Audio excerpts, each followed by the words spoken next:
App install பண்ணுங்க, videos பாருங்க. பேடிஎம்ல இருந்து உங்களுக்கு 25 ரூபா வரும். அது மட்டும் இல்லாம எங்களோட இன்வைட் கோட் யூஸ் பண்ணீங்கன்னா அதுல இருந்து 50 ரூபா வரும். இது மட்டும் இல்லாம நீங்க ரோஸ்ட் நான் எவ்வளவு தூரம் பாத்துட்டே இருக்கீங்களா உங்களுக்கு வந்து காயின்ஸ் வந்துட்டே இருக்கும். அந்த காயின்ஸ் நீங்க மணியை கன்வெர்ட் பண்ணி இன்னும் நிறைய பணங்களை சம்பாதிச்சுட்டே இருக்கலாம். அதோட லிங்க் வந்து கீழே இருக்க டிஸ்கிரிப்ஷன் கமெண்ட்ல கொடுத்துருக்கேன். போய் அதை டவுன்லோட் பண்ணுங்க, என்ஜாய்.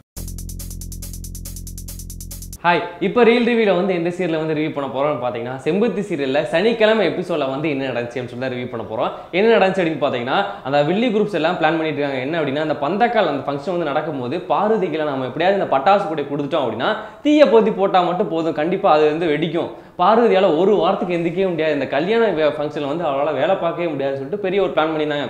அதே மாதிரி நடக்குமா நடக்காதா சொல்லிட்டு பெரிய ஒரு எதிர்பார்ப்புல இந்த எபிசோட உட்காந்து பார்க்கும்போது தான் தெரியுது பெரிய ஒரு ட்விஸ்ட். நம்மளாம் எதிர்பார்த்திருக்க மாட்டோம் இந்த மாதிரி ஒன்று நடக்குமான்னு சொல்லிட்டு. அந்த மாதிரிலாம் நடந்துச்சு. என்ன அப்படின்னு பார்த்தீங்கன்னா பந்தக்கால் ஃபங்க்ஷன் வந்து அப்படி செம்மையாக வந்து போயிட்டே இருக்கு. அப்போ உமா என்ன பண்ணுறாங்கன்னு பார்த்தீங்கன்னா அந்த பட்டாசு கூட இருக்குல்ல, அந்த கூடையை வந்து பார்வதி வந்து தனியாக நின்றுட்டு இருக்காங்க. கையில் வந்து கொடுத்துட்டு பார்வதி இதை கையிலே வச்சுக்கோ, கீழே வச்சிடாத, இந்த போயிட்டு வந்துடுறேன் சொல்லிட்டு வந்து கையில் கொடுத்துட்டு போகிறாங்க. அதுக்கப்புறம் பின்னாடி வந்து அந்த பட்டாசு அந்த தீப்பெட்டி இருக்குல்ல அதை பொருத்தி அந்த பட்டாசு கூடையில் வந்து போட்டுறாங்க. போட்டுட்டு எனக்கு எதுவுமே தெரியாதுன்னு சொல்லிட்டு அந்த வெள்ளி குரூப்ஸ் கூட போய் நின்றாங்க அந்த பக்கம். அதுக்கப்புறம் என்ன நடக்குதுன்னு பார்த்தீங்கன்னா பட்டாசு வந்து வெடிக்க ஆரம்பிக்குது. அப்போ தான் பெரிய ட்விஸ்ட் என்னன்னு பார்த்தீங்கன்னா பார்வதி அந்த பட்டாசு வெடிக்கிறத பார்க்குறாங்க. பார்த்துட்டு தூக்கி அந்த வெள்ளி குரூப்ஸ் பக்கத்துலேயே போட்டுறாங்க. யாரெல்லாம் அங்கே இருக்காங்கன்னு பார்த்தீங்கன்னா வனஜா, ஐஷு, அதுக்கப்புறம் உமா 3 பேர் இருக்காங்க. 3 பேர் என்ன பண்ணாங்கன்னு கேட்டிங்கன்னா அவ்வளோதான், வேற மாதிரி இருக்கும். என்னன்னு பார்த்தீங்கன்னா 3 பேர் அந்த புதருக்குள்ளே போய் லேண்டிங் ஆனாங்க. அதாவது பட்டாசு வெடிக்கிறது என்னால் பயத்தை வந்து தாங்கக்குள்ளே சொல்லிட்டு உள்ளே போய் லேண்டிங் ஆகிட்டாங்க. அதுக்கப்புறம் அந்த பட்டாசை வெடிச்சு முடிச்சு ஒரு நாள் கழிச்சு அந்த புதருக்குள்ளே இருந்தால் வெளியே வந்தாங்க. அதுக்கப்புறம் இந்த பக்கம் வந்து அந்த ஃபங்க்ஷன் போயிட்டு இருக்குல்ல, அந்த பந்தக்கால் நடுறது, அங்கே ஃபேமிலி எல்லாருமே இருக்காங்க. ஆதித்யா, மித்ரா அவங்க எல்லாருமே இருக்காங்கல்ல, அவங்களாம் அந்த பக்கம் தனியாக போயிட்டாங்க. அந்த புகை மண்டலம் கலைஞ்சு கீழே வந்து பார்த்தா தான் இன்னொரு ஒரு பெரிய ட்விஸ்ட். என்ன அப்படின்னு பார்த்தீங்கன்னா அந்த பந்தக்கால் பக்கத்தில் வந்து ஆதித்யா நிற்கிறாங்க.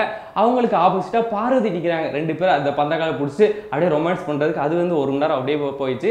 அதை பார்த்து அகிலாண்டேஸ்வரி வந்து பார்வதி அப்படின்னு சொல்லிட்டு ஆன்னு கத்துறாங்களா. கத்துனதுக்கப்புறம் பார்வதி வந்து சொல்கிறாங்க, என்ன சொல்கிறாங்கன்னா இந்த பக்கம் வந்து இந்த பந்தக்கால் நான் எப்படி பிடிக்க வந்தேன் அப்படின்றது எனக்கு தெரில, என்ன நடந்துச்சுன்னு தெரில. பட்டாசு வந்து என் கையில் வந்து உமா கொடுத்தாங்க, ஆனால் அதுக்கப்புறம் அதை பொருத்தி போட்டது யாரு அப்படின்னு எனக்கு தெரிலன்னு சொல்கிறாங்க.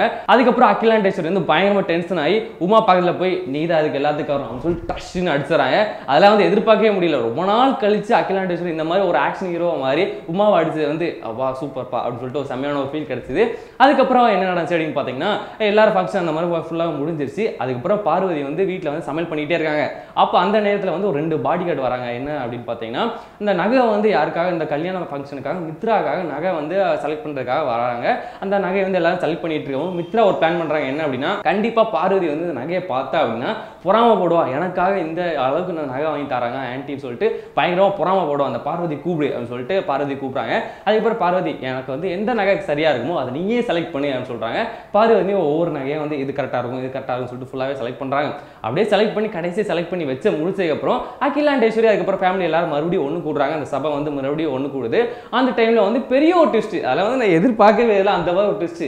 என்ன அப்படின்னு பார்த்தீங்கன்னா அகிலாண்டேஸ்வரி வந்து அந்த நகை எல்லாத்தையும் எடுத்து மித்ரா கையில் கொடுப்பாங்க அப்படின்னு பார்த்தா பார்வதி கையில் கொடுத்து பார்வதி உன் கல்யாணத்தை வந்து பெருசாக நான் நடத்துறேன்னு சொல்லிட்டு சொன்னேன். ஆனால் இந்த 50 ஜோடிகளில் ஒரு ஜோடியாக நீ இருக்கிறது வந்து ரொம்ப வருத்தமாக இருக்குது. இருந்தாலும் நீ எங்கள் வீட்டு பொண்ணு, அதனால நீ பயங்கரமாக வந்து அலங்காரிச்சு இந்த மாதிரி இந்த நகைகள்லாம் போட்டு செம்மையாக இருக்கணும் அப்படின்றதுக்காக தான் உனக்கு இந்த நகையை தரேன்னு சொல்லிட்டு பெரிய ஒரு ட்விஸ்ட் வச்சாங்க. இதெல்லாம் வந்து எதிர்பார்க்கவே இல்லை. அந்த நகையை வந்து யார் கையில் கொடுத்தாங்கன்னு பார்த்தீங்கன்னா பார்வதியோட அப்பா சுந்தரம் கையில் வந்து கொடுத்துட்டாங்க. அதை பார்த்து ஆதித்யா மறுபடியும் ஆதித்யா அதுக்கப்புறம் பார்வதி 2 பேருக்கு வந்து பயங்கர ரொமான்ஸ் ஆயிடுச்சு. மறுபடியும் இவங்க பார்க்கறது அவளை நான் நோக்க என்ன அவள் நோக்கன்னு சொல்லிட்டு 2 பேர் நோக்கிட்டே இருந்தாங்க. அதை பார்க்க நமக்கு வந்து அப்படி செம்மையாக ஜாலியாக இருக்கும். இதே மாதிரி தான் சனிக்கிழமை எபிசோடு வந்து முடிஞ்சிருச்சு. அது போக இப்போ மறுபடியும் மித்ரா, அந்த வனஜா, அதுக்கப்புறம் ஐஷு எல்லாரும் சேர்ந்து மறுபடியும் பார்வதி எப்படி பழி வாங்குறாங்களா அப்படின்னு சொல்லிட்டு இன்னைக்கு எபிசோட வந்து காட்டுவாங்க.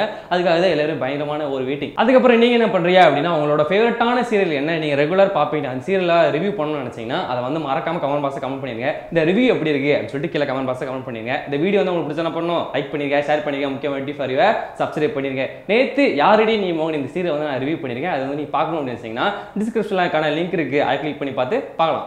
Net TV for you 7.7 lakhs subscriber வந்திருக்காங்கன்னு கேள்விப்பட்டேன். ரொம்ப சந்தோஷம். அது வந்து 1 மில்லியனாக வர்றதுக்கு என்னுடைய வாழ்த்துக்கள்.